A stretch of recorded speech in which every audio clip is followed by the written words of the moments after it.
Welcome. I'm Brad Miller, and I'm here with Jason Medford. And today we're going to tell you how to get everything you want in life, millions and billions of dollars, the big house, the boat, true love, all these things. We're going to help you get it. By the end of this episode, you're going to want for nothing.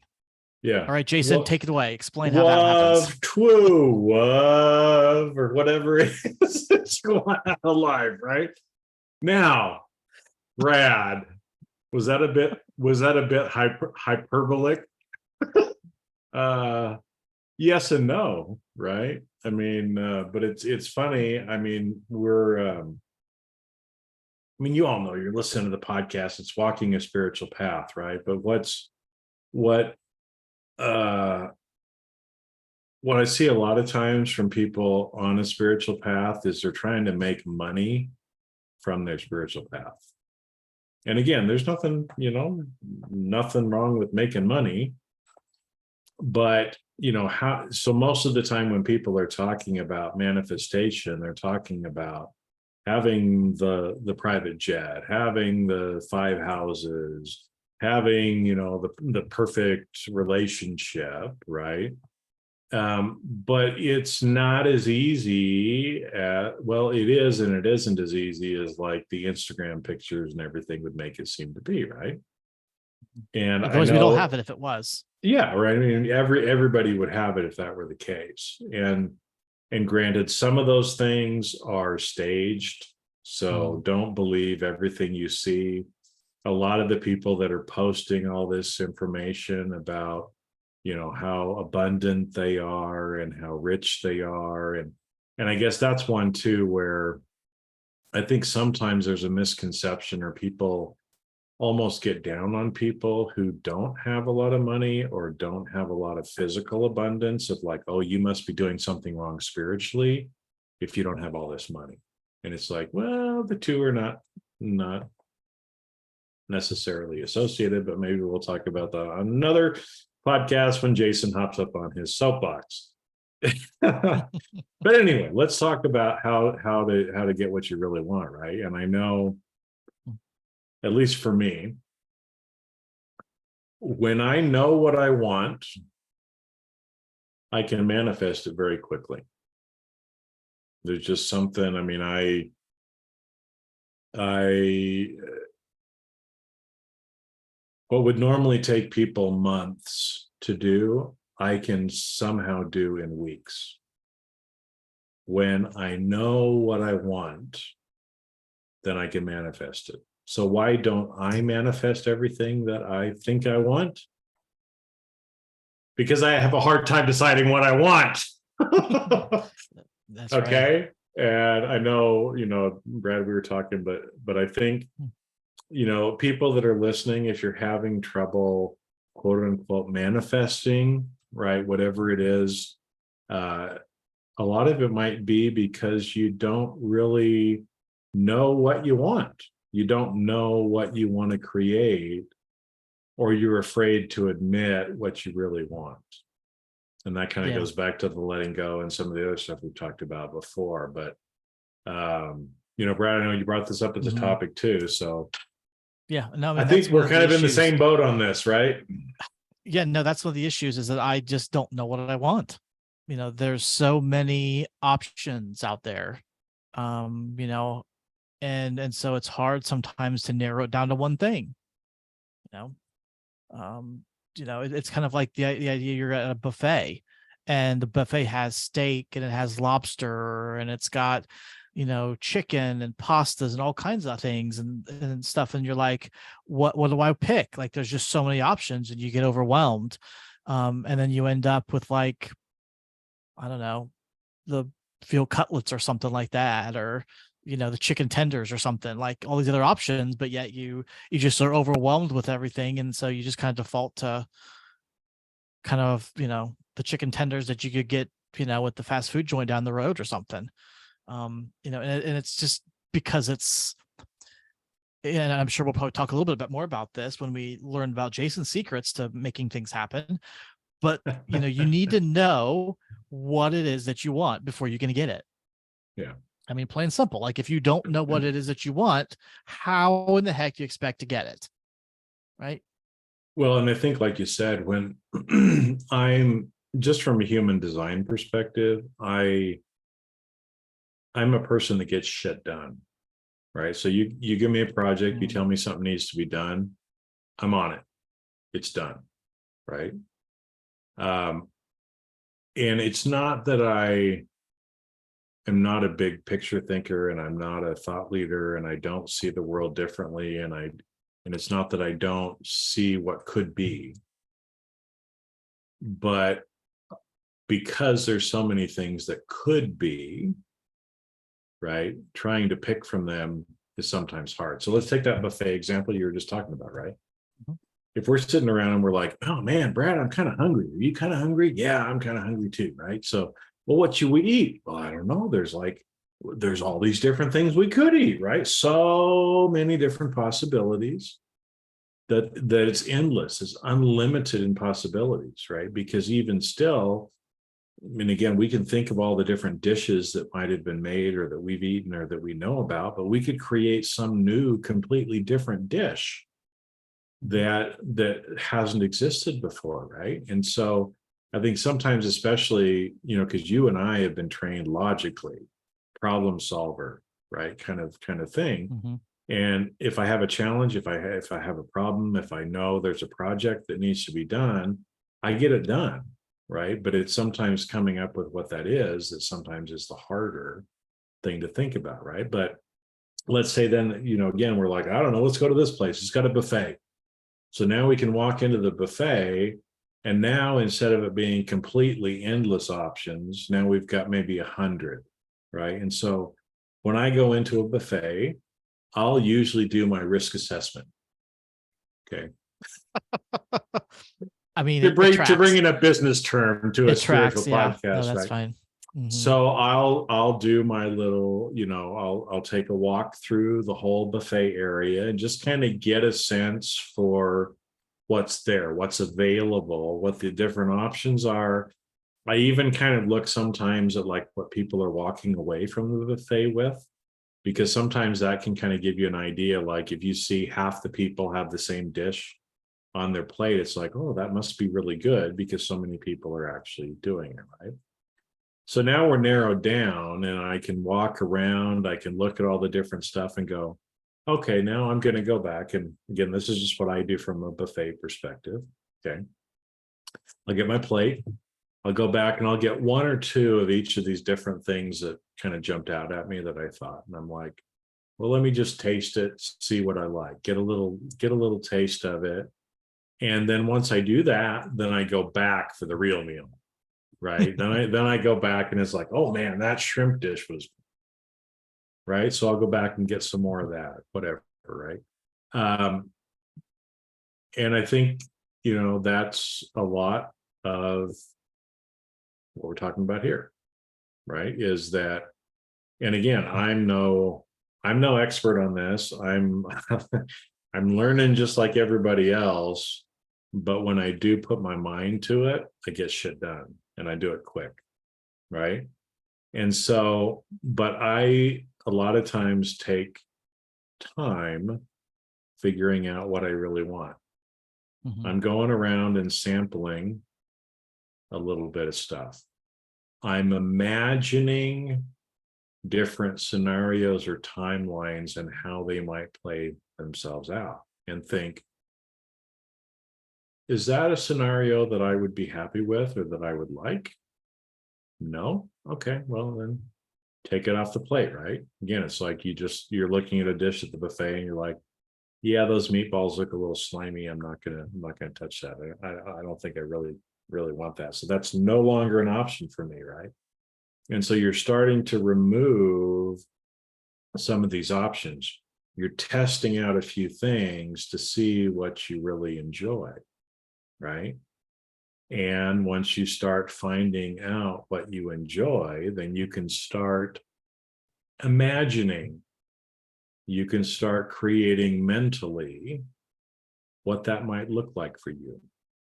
And there's different options, there's different ways it could go, right? I mean, uh, there's There's endless possibilities, that can go along with it. But once you start to, I think, figure out what you really enjoy, then you've got a lot better idea of where you want to go. Now, I'll use a real life example for me, right? Is I love podcasting. I love having discussions like this. Mhm. Right now, I don't make any money doing it. And so there's the responsible adult, fiscally responsible part of me that's like, Eh, yeah, Jason, you can't just podcast, and still live, right? Maybe I can, maybe I can't, right? And I haven't fully vetted that out either. I mean, obviously I love it. I've done like 600 combined episodes in 3 different podcasts that I've had, and I've been doing it for years, right? And I think I'm pretty good at it, but I don't know, right? I mean, what does the statistics say? I don't know, right? Well, but right, but that's one where again I'm still playing, right? It's like, do I want to go all in and just all I do is podcasts? I don't know. Is that a scenario I can kind of play out in my mind and see if that's really what I want to do? Because I know there's a lot of value in delivering the messages that I'm delivering. I mean, a lot of the stuff we're talking about here or that I'm talking about on other podcasts, nobody else is talking about them, or nobody else is being honest about them, or, shedding light on the bullshit that most people are feeding the world, right? So I know there's value in it. But then the business part of my mind is like, well, but you don't make money doing that, right? So then you have to sit and look, again, I'm just walking through this. Mhm. I don't know of what I'm going to do, but I'm just kind of trying to walk through the process of what I would do if this is what I want. And I would say, well, is there any evidence out there that people make money doing podcasts? Yeah. Joe Rogan makes hundreds of millions of dollars a year, right? He kind of breaks the whole rule of what most people will tell you have to do on a podcast. Oh, you have to be politically correct. Really? Joe says whatever he wants to. Oh, you need to keep your episodes to 30 minutes because nobody will listen longer than 30 minutes. Really? He's got a 3 or 4 hour show that hundreds of millions of people listen to every single month, right? So I would start to collect some of the information to say, hey, maybe this limited belief that I have because of my training, because of what I'm allowing people to tell me is not necessarily true. And so it gives me the right to dream about something that could be in the way that I want to do it. Right. And so, again, it's that idea of starting to imagine different options that you can pick from, and then just deciding which one you want to go with. The more specific we can be, because again, what I would then do is I'd kind of write down some things. And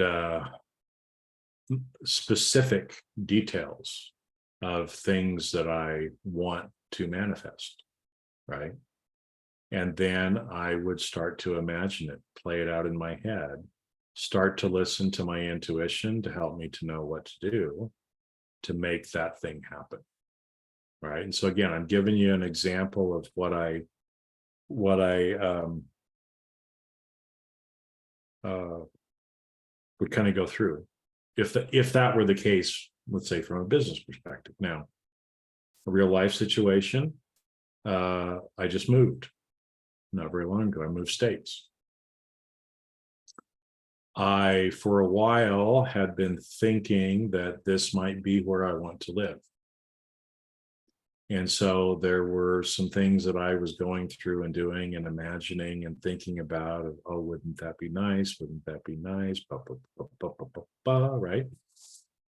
And then, coming out of a divorce and the finances and everything else, right? And then you look at the home prices and 3D brain jumps in and it's like, fuck, what am I going to do? Where am I going to live, right? Van down by But the river. down by the river, just hanging out in my tent with the other homeless people, right? Um, but when I decided, again, so I thought about some different scenarios.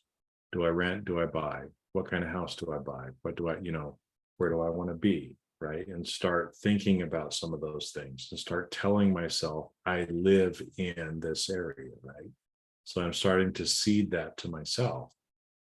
But when I really kind of decided and got serious, and I pulled out a piece of paper and I said, what are the things that I want in a house? And I wrote down about 6 or 7 different things. The minute that I did that, and I took action every day towards that end. Right. So when I decided that I was going to move, for probably 2 months, I was doing some different things each day to start preparing myself for it. I started packing up some of my things because I knew I was going to move. So every day I would pack up a few things, maybe give away a few things, right? I would go out on Zillow. I would look at the housing market, find out what was available for rent, what was available for to buy. What did some of these houses look like? I could see the pictures, right, online. I could kind of imagine myself being there. And it's like, well, I don't know. How does it feel if I was there? If I was walking through this house, how would I feel? Right. So I started imagining myself in some of these different places. And when I would come out here physically, right, I went around with a realtor, one time and just kind of looked at some of the things that were available. I wasn't ready to do anything yet, but I was taking that one step, right?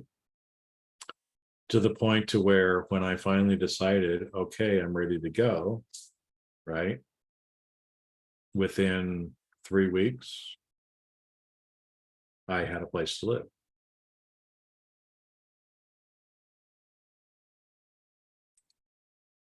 But it was the little things. And it was once I got here and I landed, and then I pull out my list and it's like, damn, check mark, check mark, check mark, check mark, check mark, check.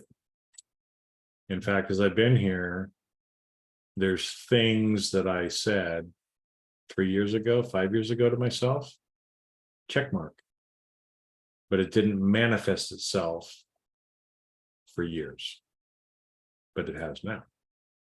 All right. So those were some of the different things. Because like I said, when I decided to move here, nobody knew. And that's another thing that I do when I'm in manifesting mode. I usually keep my head down. I do my work. I don't tell anybody about it. And literally, like I was on a phone call with a few friends, and they're like, "So when are you moving?" I'm like, "Well, I'll be there on Friday," and it was Wednesday. They're like, "This Friday?"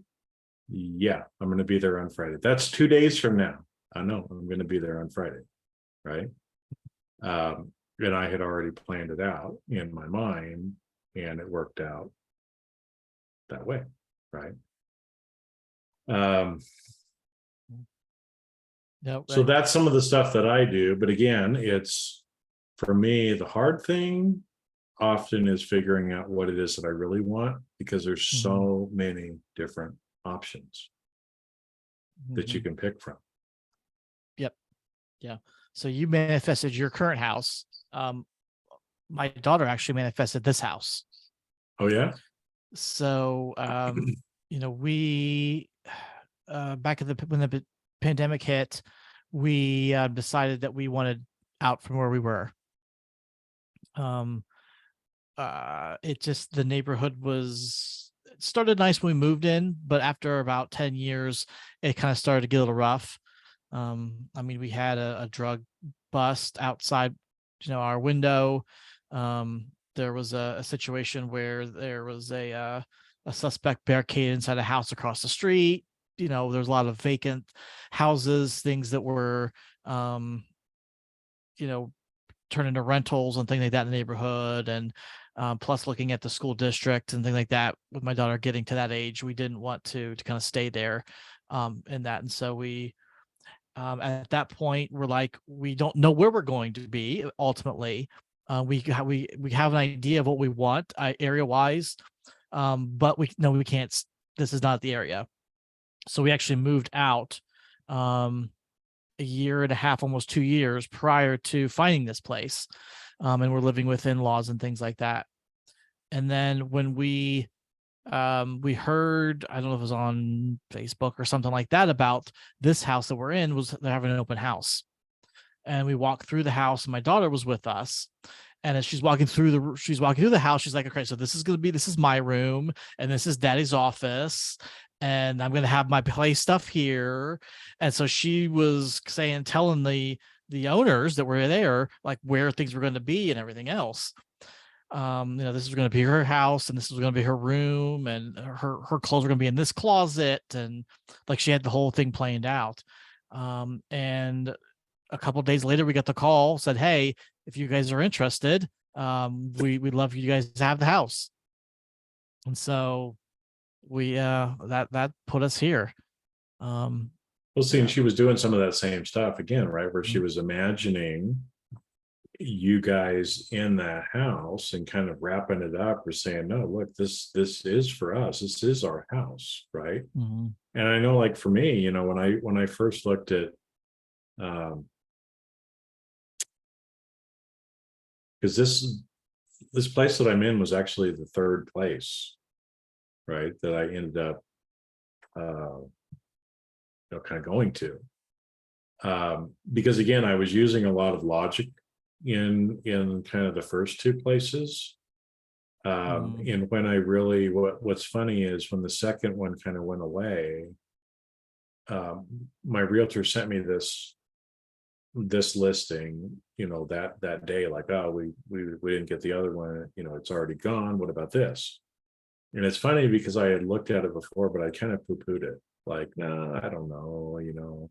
There was, a house literally across the street from me was for sale, and I'm like, oh, this is, from the pictures, it looks so much nicer and all this other stuff, Mhm. but it was a lot more money anyway. But what's funny is, again, when I started listening, right, and instead of trying to logically work my way through it and just trust and just do something every day, just a little thing every day, the process went right through, right? And what's funny is, it's like this place was manifest for me 50 years ago when the person did the house.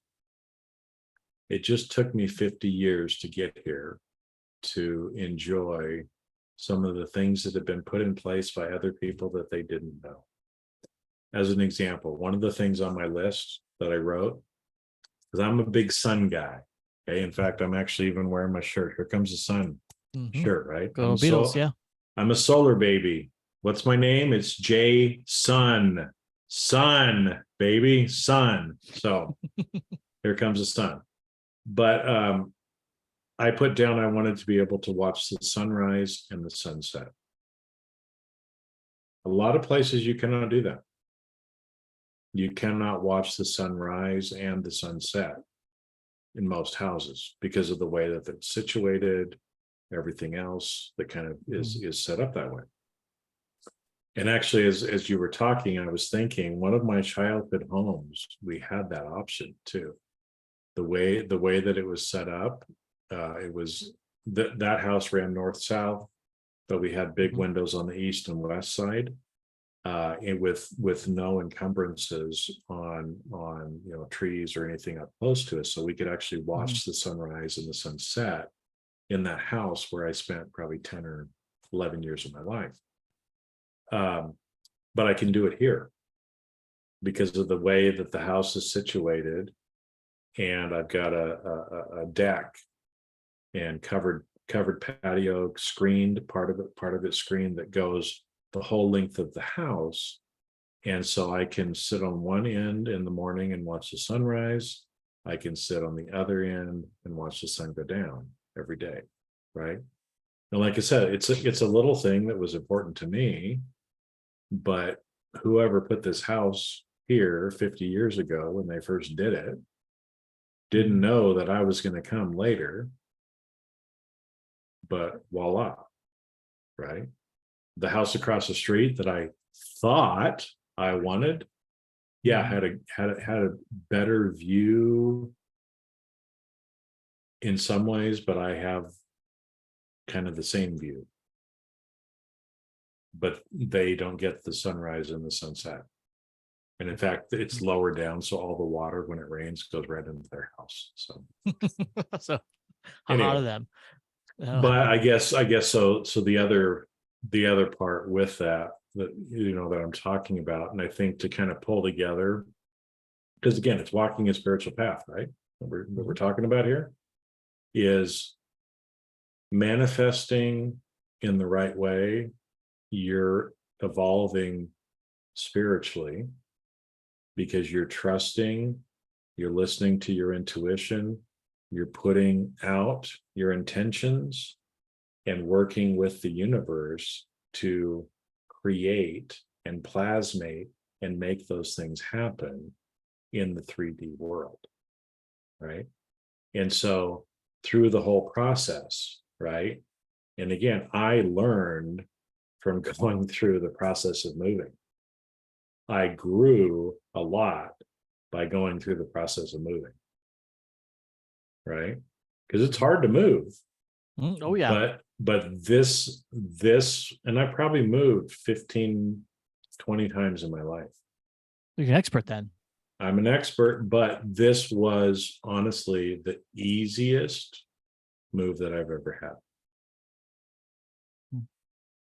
Because I was allowing myself to actually follow the guidance, be clear about what my intentions were, doing the little things every day, keeping myself, in a feeling of gratitude and love, and everything I was doing was from a place of gratitude and love. That just made the whole process so much simpler. I mean, everything just kind of fell into place and ended up being better than I could have expected. I mean, that's the way you want it. Like, especially something big like a house, like you said, moving's a pain, and so if you can have it easy and relatively stress-free, like that's like, I mean, really, when we moved into this house, because when we moved out of our house, it sucked. Like, getting all your other stuff packed up, cleaning, get all that, going through things you didn't even realize were still there, things that you hadn't seen since you moved in the first place. Like, it was, it was awful. And then moving everything to storage units and, all that kind of stuff. But moving from here was much easier, because we hired movers to do it for us. So we manifested. Well, that obviously helps, but I mean, again, it was like, if you look at, I don't know what your experience was there, but I'm sure that, again, because it was something that was supposed to be, right? And you guys had kind of set the intention. I mean, you knew that being at the other place that you wanted someplace quiet. Guess what was the first thing on my list? Quiet. Right. And it's the same thing. I mean, I'm in the subdivision area where you would think you would hear all kinds of stuff because, I have neighbors. I don't hear anything. It's quiet, right? The whole time it's quiet. And, I know for me, that's also been a big benefit for me in my evolvement, is to not have so much of that, world noise, if you will, chatter, airplanes, whatever else, that are making noise as well. but to be able to have that peace more, or like I know your place has a bunch of trees too, right? Yep. So, quiet, you've got nature surrounding you. I mean, on this lot of land that I'm on, I need to go count them, but there's probably 20 different trees on this little lot. I mean, you don't get that normally, right? And they're big trees, junipers and pines, and that I do feel like I'm up in the mountains, even though I'm in a subdivision in the middle of a city, right? Um, so I don't know. Is that going to give everybody the fame and richness and all the stuff that they want? I don't know. Yeah. I mean, I think it boils down to the big thing is, first of all, you got to figure out what it is you want.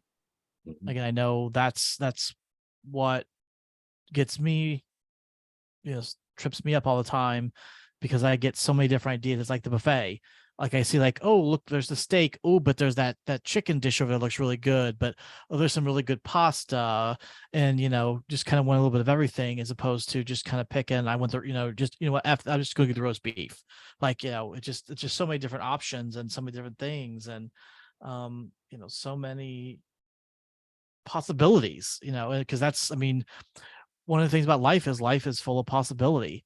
Life is possibility, like all the different options and choices that you have to make. And sometimes it can be really tough to narrow that down, into just one thing. And so, to say I want, and maybe one of the lessons for me with this is that it may not be that I have pictured and I've chosen, I want this specific piece of roast beef that looks like this, that's got this kind, but focus more on the general feeling that I'm looking for, going more for, you know, more of the general encapsulation of what it is that I'm trying to get. And focus on that, is not the specific details about, what does this look like and what color is this and all that kind of stuff. Because I think that, for me anyway, I get too wrapped up into those little details, and then I get lost in the woods. Because I just like, oh, this detail, how do I want this detail and this detail, and then we never get anywhere. Because I Yeah, can't bring my mind up. because when we get too much in the details, we confuse ourselves too, right? Yep. And we kind of place limitations on what can be by being too specific in some Yep. ways, right? Like I want a 4-inch by 3.5-inch piece of roast beef. It's Exactly. three Yeah. quarters of an inch thick, and if it's not that, then damn it, I'm going to be a toddler and rant and rave. But Mhm. so there's that. I think that ends up stopping us up a lot of times. Mhm. The not knowing what we want. But I think even too, some of that might be from sometimes we're afraid to try something because we're afraid that we're going to fail at it. Mhm. Right. Yeah. And so I know for me, at least for my training, I want a project to be successful, but we're also not married to whatever choice we have for the rest of our life. Mhm. And I think that's something that I forget a lot of times, is that it's okay to make a choice now. And hey, tomorrow, if I want to make a different choice, make a different choice. It's okay. Right. And not be so concerned about, the same thing. Like, hey, if I completely walk away from the profession that I've been in for 30 years and decide to do something else, am I worried about what other people might say about me? Is that why I'm not doing it? Right. Mhm. Am I not doing it because I'm concerned about the money? Right. And so I'm worried more about money than I am about doing what I really love to do. Right. I think one of those great kind of exercises that I can't even remember who taught me this, but I think I've heard it from a few people. But something like, if you had $5 or $10 million in the bank and you never had to worry about money the rest of your life, what is it that you would really want to do? And I think that's a question that sometimes is helpful for us in figuring out what we would really like to do. Right. And so Mhm. Yeah. the Monty Python scene from Monty Python just jumped into my head. So here you Of go, course it did. everybody. Right. Of course Yeah. it did. Right. But in the search for the Holy Grail, right? There's the part where, I think it was that one. Anyway, yeah, it was where there was the prince who was kind of locked up in the castle. So they were kind of making fun of like the princess in the castle, and Rapunzel let down your hair, right? And so one of the knights comes to save what he thought was a princess, because they shot an arrow out and said, "Oh, I'm being held in the castle against my will." So the knight's coming to save him, and so when he gets there and finds out it's like this effeminate man, he's kind of like, "What are you talking about? You're not being held." He's like, "Well, what do you want?" "I just want to sing." And so this character starts singing, right? And all of a sudden, the king, his dad, is saying, "Oh, stop it. No singing, right?"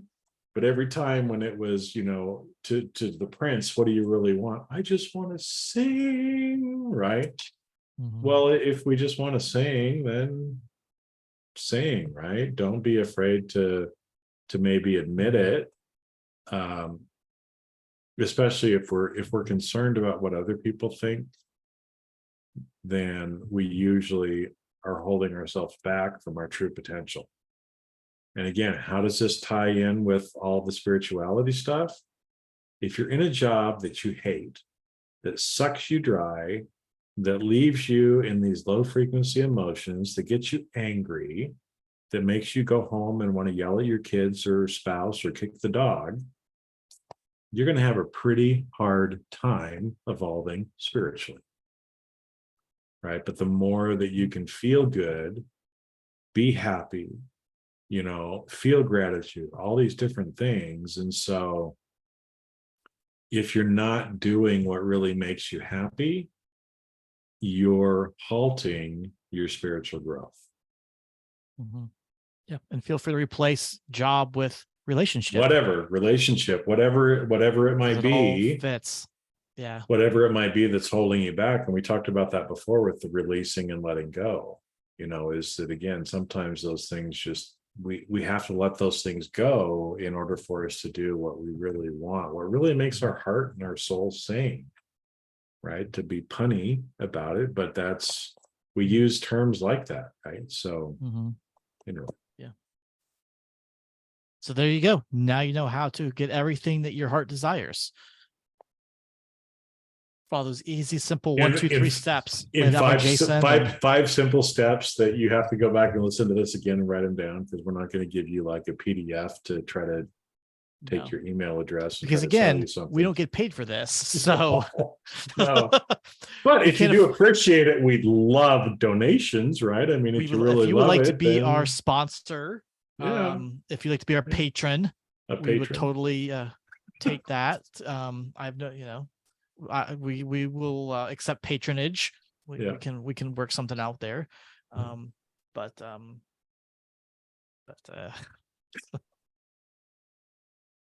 yeah. All right. So anyway, the way Brad led it into you, right? You can have anything that you desire, and seriously, you can, if you get clear on what it is that you want. If you do the little things that you need to, if you're visualizing what it looks like, but you've got to do the work. You've got to do those little things. You've got to imagine yourself there. You've got to do your part in it, and being specific, having the courage, letting go, whatever it takes, because again, you can't have that new thing usually until you let go of something else. And, but yeah, so really, and it's whatever you want. What do you want to create? What do you want different? But again, hopefully the goal at the end of the day is for you to feel more in a place of happiness and well-being, so that you can continue to grow and evolve spiritually as well. So there you go. The words of Jason. Well, those are some words that came out of my mouth. I don't know if they're my words, but but that's another episode. So that's another episode that we'll maybe talk about. So that's right. All right, guys. Thanks again for listening. Putting up with us and our shenanigans. May you have everything that you want in your life, and come back and listen to next time. Yeah, because I think one of the things that just popped in for me is a beautiful saying that I heard my mentor just say recently. And what's part of this whole path and why Brad and I are doing things like this is, for all of you that are listening, your happiness is my happiness. Your health is my health. Your well-being is my well-being. Right. And so we do, honestly, and no, all joking aside, everybody who's listening, we want you to be happy. We want you to be in that place of well-being. We want you to feel good. We want you to be able to evolve. We want you to be able to have anything and everything that you want in this life. We want that for you. Right. And so again, hopefully this helps you get one step closer. And yeah, thanks everybody for listening. We're going to be back. See you then. See you then.